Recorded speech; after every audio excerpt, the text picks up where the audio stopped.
Hello दोस्तों, कैसे आप सभी। आई होप कि आप अच्छे स्वस्थ और मस्त होंगे। तो हमारे और आपके नए यूट्यूब चैनल मंजू क्लासेस पर आपका स्वागत है। मैं राजू सर आप सभी के लिए फिर से कुछ क्वेश्चन लेकर आया हूं। यह क्वेश्चन कंपटीशन लेवल के एग्जाम में बहुत बार पूछे जाते हैं, तो आज मैं ये आपको बताने जा रहा हूं। आपको आज के बाद कभी दिक्कत होगा ही नहीं। तो चलिए ये क्वेश्चन को देखते हैं क्या कर रहा है। वर्गमूल निकाले। ये क्वेश्चन क्लास 8 के है, तो देख सकते हैं वर्गमूल निकालने के लिए जब हमें कहेगा तो हम कैसे बनाएंगे सॉल्यूशन। किसी भी संख्या का हमें वर्गमूल कह निकालने के लिए तो रूट में उस सारी संख्या को लिख लिया जाता है। 3 का, 5 का और 7 का। आपको समझ में आ गया होगा। तो देख सकते हैं जिस संख्या का हमें कहे वर्गमूल निकालने के लिए वो संख्या लिखकर उस पर रूट चढ़ा देना है। बात आ गई समझ में। अब देख लीजिए बेस के पावर जितना होता है बेस को उतना ही बार गुना किया जाता है, तो 2 गुने 2। 3 का स्क्वायर है मतलब 3 गुने 3। 5 का स्क्वायर मतलब 5 गुने 5 गुने 7 गुने 7 लिखेंगे। कहीं से आपको दिक्कत नहीं हुआ होगा। इतनी बात आपको समझ में जरूर आया होगा। तो समझ में आए तो लाइक सब्सक्राइब कमेंट करना ना भूलें, कहीं से आपको दिक्कत नहीं होगी।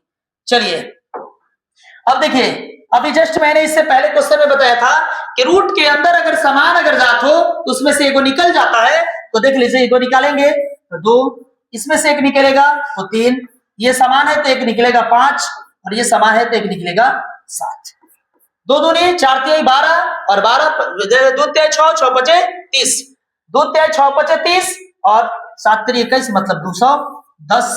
ये रहा इसके आंसर। इतनी बात आपको जरूर समझ में आया होगा। इस क्वेश्चन को भी हम देख लेते हैं और इस क्वेश्चन का सॉल्यूशन भी देख लीजिए।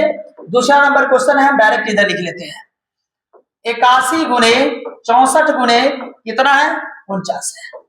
इसका हमें सॉल्यूशन करना है। चलिए तो कहीं से आपको दिक्कत नहीं होगा।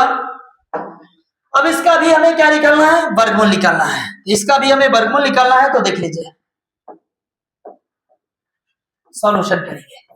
किसी भी संख्या का कहे हमें वर्गमूल निकालने के लिए तो उस संख्या को हमें कहां लिखना है, रूट के अंदर लिखना है।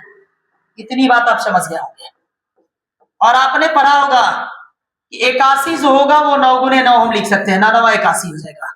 गुने 64 को मैं लिख सकता हूँ 8 गुने 8 88 64 और 49 को लिख सकते हैं 7 7 49।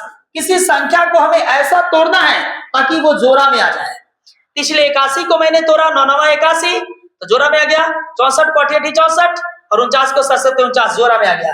तो जब जोड़ा में आ जाता है देख लीजिए सबका जोड़ा लग गया ना। जब जोड़ा में आ जाए एक ही को निकाल लेते हैं और निकाल कर उसको हम क्या कर देते हैं, गुना कर देते हैं। तो देख लीजिए इस सभी को जब हम गुना करेंगे तो 9 8 72 और 72 में हमें 7 से करना है। तो 7 दूनी 14 का 4 49 है कितना 50 होगा, यानी कि 504 होगा इसके आंसर। आई होप कि इस क्वेश्चन का सॉल्यूशन आपको बेहतर तरीका से समझ में आया होगा। समझ में आया तो कमेंट लाइक शेयर जरूर करेंगे और इसी तरह के वीडियो अगर पाना चाहते हैं तो हमारे चैनल को जरूर सब्सक्राइब कर ले। हम अगले वीडियो के साथ मिलते हैं। धन्यवाद।